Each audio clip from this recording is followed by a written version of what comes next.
Hi there, welcome to day 4 of my Pilates for Tight Hamstring series. This is a 5-day series and this is day number 4. So if you have tight hamstrings, this is going to be a great video for you.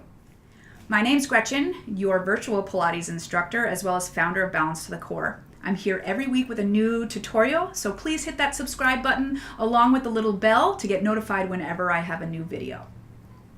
Today is tight hamstrings.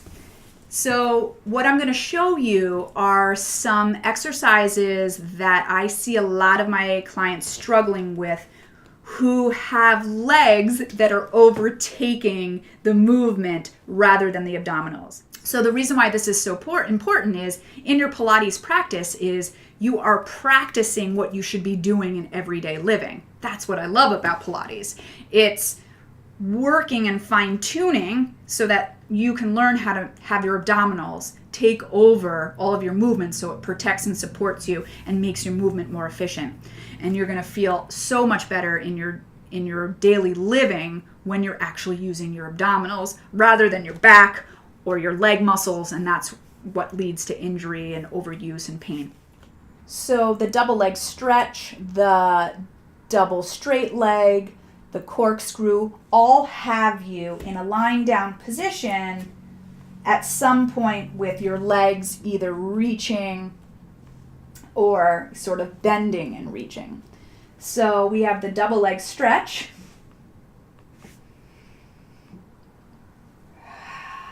We have the double straight leg. We have the corkscrew.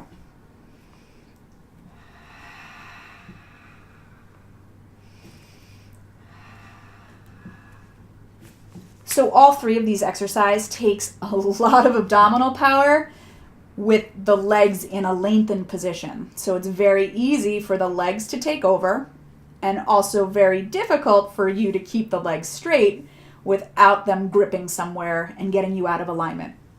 So a really good modification to do these exercises is to make a little triangle with your fingers and place them underneath your tailbone.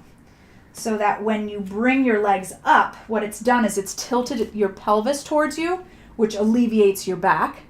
With tight hamstrings, pretty much means you probably have a tight low back as well. So we want to release the low back so you can release the hamstrings, but it also makes you really dive into the core muscles, your abdominal muscles. So they're the main focus. So you saw in that double leg stretch, your legs were reaching away and pulling in. So then that's all you focus on here. Reaching the legs away and pulling them in. You don't want to reach them up. That's going to grip onto those hamstrings. You'll probably be right there and like shaking, and then you're not in your abs. So you want to reach more at a diagonal and then pull in.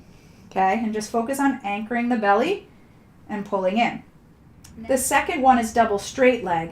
So that's where your legs are up and they're going down and up. Now, because your pelvis is lifted a little bit, you might be able to straighten your legs and concentrate just on this. If that's too much, you can soften the knees and then just focus on the belly, sort of tilting the legs back and forth. Because again, you want to feel the belly most, right? And then when you start to have it, you can then try it more in a straightened position and see how that goes. And then the same idea with the corkscrew.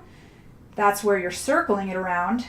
And if it's too much on the hamstrings, just soften the knees, keep them together, and do the circles there. And then when you start to get better, you straighten, and then when you're really got it and you can stay there, you can let go of the hands. So you notice the key in those exercises was the pelvis was lifted a little bit.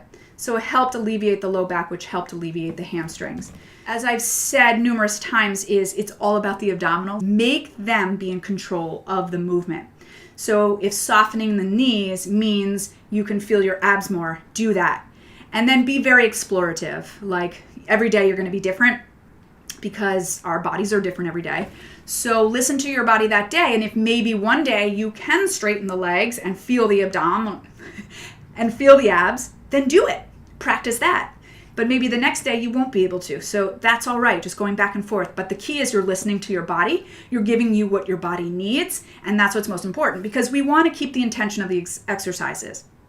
We want you to develop good habits in your body so that those right or correct muscles are firing in order for your everyday living to be much more functional. That's really what this is all about. That's what my whole mission is to have you living in your everyday life the most efficient that you can. And a proper Pilates practice where you're really feeling the correct muscles is going to do that for you. So if you want a full version of a Pilates with tight hamstrings workout, there's a link below that you can hit and you can get a full version, and just do that consistently. And eventually you're going to find your hamstrings alleviate, your core take over your movement, and you're going to feel much more fluid and efficient and feel the right muscles when you're doing your Pilates practice.